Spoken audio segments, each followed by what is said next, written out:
So as I mentioned at the beginning of our service, tonight, after the service has ended at the Oneg, we'll have the chance to see our sixth graders present their living museum, where each student has brought forth an artifact, something from their family's life and history that tells a little bit about their story.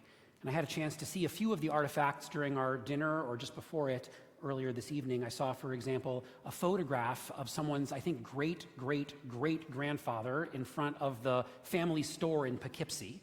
I saw also someone's passport from Vienna that had Nazi iconography on it, which was how they got out of Europe and eventually made their way here to the United States.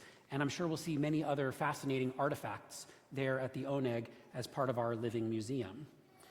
And so tonight, in honor of the work that our sixth graders have done on the living museum, I also wanted to share a few artifacts that tell us something about our own congregational history and also something about Jewish history. So this first is the story of a congregation that had no Torah scroll. So the year was 1965, and 6 couples who lived here in Hastings-on-Hudson realized that although there were some synagogues near them, they were a little far away. There was like one in Yonkers and one in Tarrytown, and they didn't really feel like they were a part of the Yonkers community or the Tarrytown community. And although there was a synagogue in Dobbs, it was conservative. And so these 6 couples got together in the living room of one of the 6 families and said, what if we tried to start a Reform synagogue right here in Hastings? And so the 6 couples put an ad out, and they said, if you're interested in learning more about possibly starting a Reform synagogue here in Hastings, come and meet us in the meeting hall of the First Reformed Church here in Hastings. And their advertisement got lots of attention, and at that first informational meeting, more than 100 people showed up. And that was in the spring of '65. The following fall, for the High Holidays, Temple Beth Shalom held its first ever High Holiday services. The congregation continued to grow as the town did, and by the spring of 1967, the congregation realized that they didn't have a Torah scroll of their own. So far, they'd been borrowing a Torah scroll. The Jewish Federation of New York had allowed them to borrow a Torah scroll, but it wasn't theirs. They didn't own it. And what's more, it wasn't always reliable. Sometimes the handles would fall off in the middle of the service, a very inconvenient thing to happen in the middle of the service. And they didn't have enough money, it was a small synagogue, to go out and buy one. And they certainly didn't have enough money to commission a brand new one. And so, the president of the synagogue at that time, a man whose name was Ben Frankel, and I want to note that Ben's daughter, who's also our congregant, Rachel Frankel, is here with us this evening, and another of Ben's daughters, Faith Levy, I believe is joining us by live stream, and he has a third daughter, Ellie, who will lovingly tell that we shared their family's name in this service this evening. Ben Frankel said, we might not have enough money to buy one or to commission one, but I heard that way across the sea in London, at the Westminster Synagogue, there is a whole trove of Torah scrolls that have no congregation. And here we are, a congregation that has no Torah scroll. And so Ben Frankel decided to write to the Westminster Synagogue and say, hey, I wonder if one of those Torah scrolls without a congregation might be matched up with this congregation without a Torah scroll. And he wrote a letter on April 28th, 1967, and I know the exact date because I have a copy of the letter right here. He wrote to the Westminster Synagogue the following: our congregation has recently been organized in a community of rather limited population. We do not yet own a Torah scroll, and indeed we saw no reasonable possibility of being able to obtain one in the near future. We respectfully request that you consider making one of your scrolls available to our congregation. Respectfully yours, B. Harrison Frankel. An artifact which tells a little bit of our congregational history. So that, so far, is the story of a congregation that had no Torah scroll. Let's rewind 20 years and tell a different story. This now is the story of a Torah scroll that lost its congregation. So the year is 1942, and the Nazis have just invaded Czechoslovakia.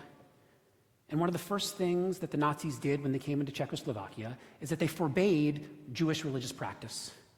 And as part of that forbidding of Jewish religious practice, they also ordered all of the Jewish communities from throughout Moravia and Bavaria, and Bohemia rather, they ordered all the Jewish communities of Czechoslovakia to send all of their religious items to Prague, where the Nazis' headquarters was.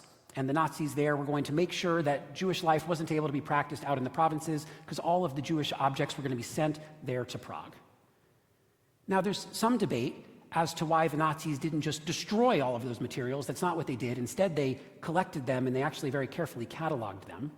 The popular myth, which is untrue, is that the Nazis intended to build a museum to the extinct Jewish race, that they wanted to show off all of these vulgar things that Jewish culture was comprised of and show how they had conquered this race and how their Aryan race was so much more sophisticated than the Jewish race by building a museum to the extinct Jewish race that they had defeated. So that's the myth. The true story is that the Nazis more likely were interested in getting all of these objects from around Czechoslovakia to Prague because of their material value, things made of silver and gold and fine fabrics.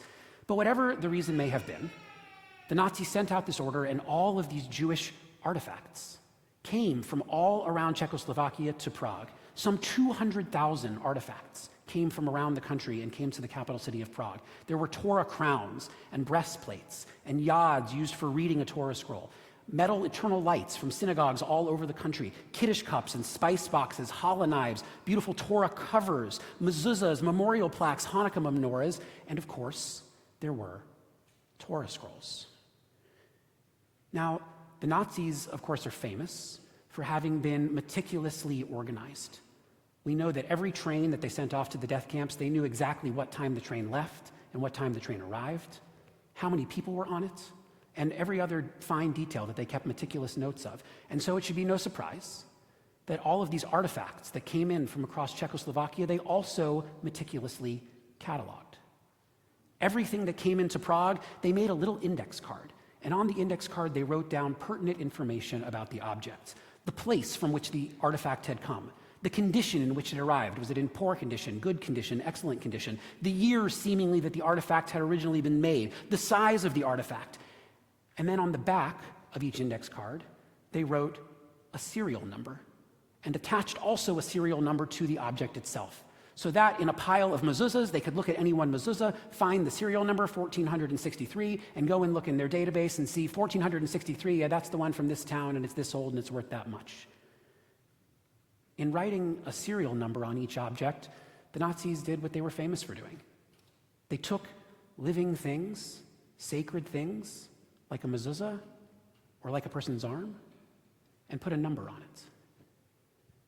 And so the Nazis have this pile of all of these Jewish artifacts, including Torah scrolls, each of them attached to it a serial number, and each of them with a vast database of backup information about where they came from and what they were worth. Well, of course, after the war, the Nazis were defeated, the Allies won, but the Jewish communities of Czechoslovakia had been completely decimated. And so these 200,000 Jewish artifacts couldn't easily be returned to the communities from which they came. There weren't enough people there, and there certainly wasn't the infrastructure to receive them. So for the next 20 years after the war ended, all of these Torah scrolls sat in a warehouse outside of Prague. And after 20 years of collecting dust in a warehouse outside of Prague, at last in the 1960s, they were transferred to the Westminster Synagogue in London. And it was to the Westminster Synagogue in London that Ben Frankel wrote this letter on April 28, 1967, wondering if one of these Torah scrolls without a congregation might be paired with this congregation without a Torah scroll. And Ben's letter arrived, and in 1967, indeed, his request was answered. The Westminster Synagogue sent here to Temple Beth Shalom a Torah scroll that was part of their collection, and Ben wrote back to the Westminster Synagogue saying how grateful the congregation was to have received this scroll from Westminster that had originally come through Prague from someplace in Czechoslovakia. Ben wrote a letter back to Westminster Synagogue on November 22nd, 1967. I have the letter here. He wrote, "The magnificent Torah which you sent to our congregation has arrived in perfect condition. The scroll came just in time. The day after the scroll arrived, one of the handles fell off of our Torah scroll, the old scroll that they had been using. One of the handles fell off of our Torah scroll right in the middle of the service. And while ordinarily there would have been gasps of horror emanating from the congregation, there were instead sighs of relief because we knew we had our new scroll. Our heartfelt thanks to you for all of your wonderful work. With many thanks, B. Harrison Frankel." So this could be a happy ending. A congregation without a scroll, united with a scroll without a congregation. But even now, the story is not fully complete. Because although this scroll had found its new home here with us, in the process, it had completely lost its old one. Somewhere along the way, that serial number that the Nazis attached to every single item, somewhere along the way, that serial number was lost. And with it was lost all of the information about our scroll. Gone forever, where it came from. Gone forever, the community to which it had originally belonged. Gone forever, the year in which it had been written. And while we might imagine that it's a good thing that the serial number disappeared, that this object lost the tattoo on its arm, it also meant that it lost its history. And so for the past 50 some odd years that the scroll has been with us, we've not really known much more about it than the fact that it came through Prague to London and eventually to us here in Hastings. A scroll that found a future here, in the meanwhile lost its past. Well, all of that changed this past winter. This past winter, on the fourth night of Hanukkah, we received the following email from Westminster Synagogue. To the leaders of Temple Beth Shalom in Hastings-on-Hudson, New York, we hope that this email finds you well. 50 years ago, Temple Beth Shalom was allocated one of our Czech Torah scrolls. We have not been in touch with you for a very long time. However, we hope that the scroll remains identified and used in meaningful ways. So we wrote back to them and said, yes, indeed, we do have a scroll. We have an oral history that this scroll is indeed one of the Czech scrolls, but it doesn't have a serial number on it, and so we don't really know anything about the scroll. So then they wrote back to us, and checking their database, they described the scroll that they think they sent to us. They told us its size, which again, the Nazis had meticulously taken notes on. They said, the scroll that we believe we sent to you is 20 1/4 inches high. The scroll that we sent to you, the writing on it is in generally good condition, but there are some black stains on these, those, and the other various columns of the text.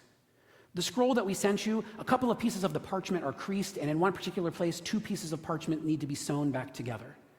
Is that the scroll that you have? So we took a look, and indeed, those specifications do match this scroll that we have. We wrote back and told them so. And then they sent us an email, and attached to it was a trove of artifacts, including these 2 letters from Ben Frankel, which hadn't been seen in decades. And most importantly of all, they sent us this little index card. And on the index card, it lists all the specifications which I just said.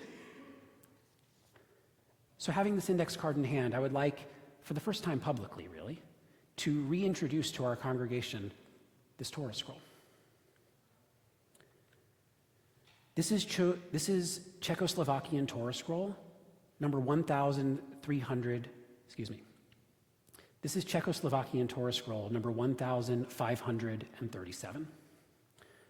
But of course, beyond its serial number, we know much else too.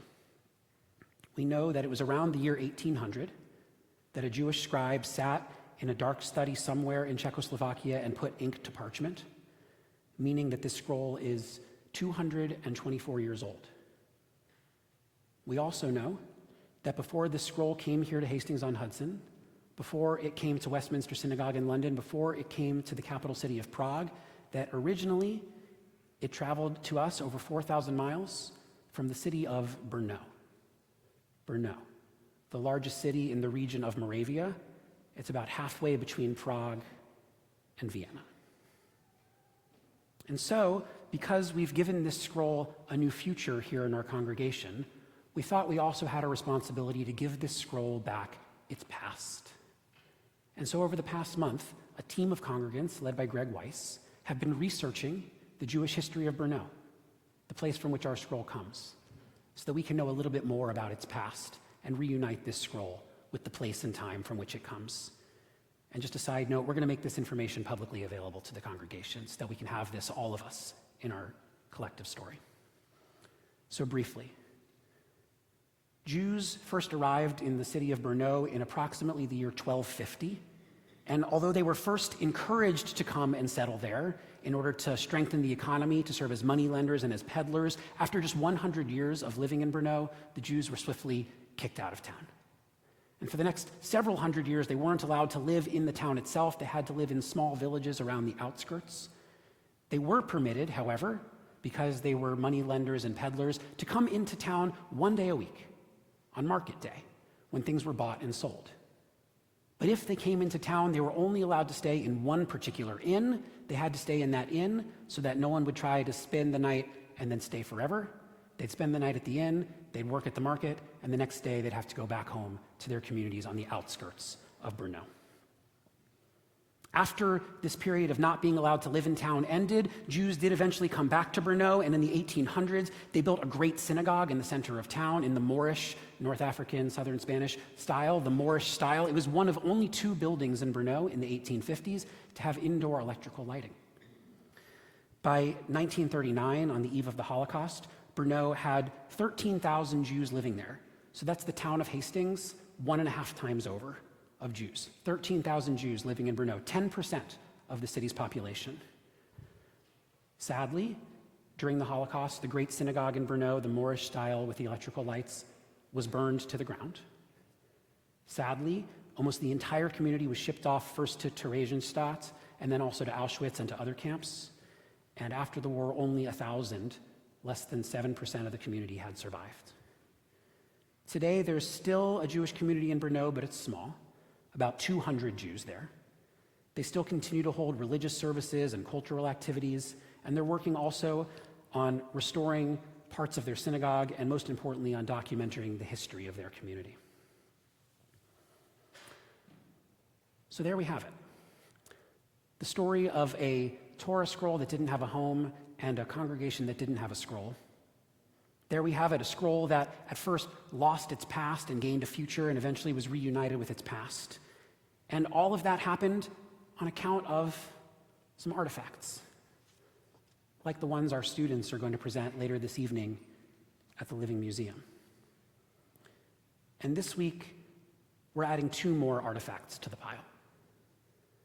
The first artifact is here, this certificate, which tells the story of this scroll, where it came from, its serial number, the fact that it came here to Hastings-on-Hudson and Temple Beth Shalom in the year 1967, and we'll find a good home for this here in our synagogue. And the other artifact, and I'll invite you at some point to come and take a look, is on the scroll itself right now. If you lift the cover here, you'll see a little plaque with the serial number, which now lives with the scroll so that it can't fall off and can't get lost again. One important thing as we conclude, and let me give our scroll a little sartorial adjustment.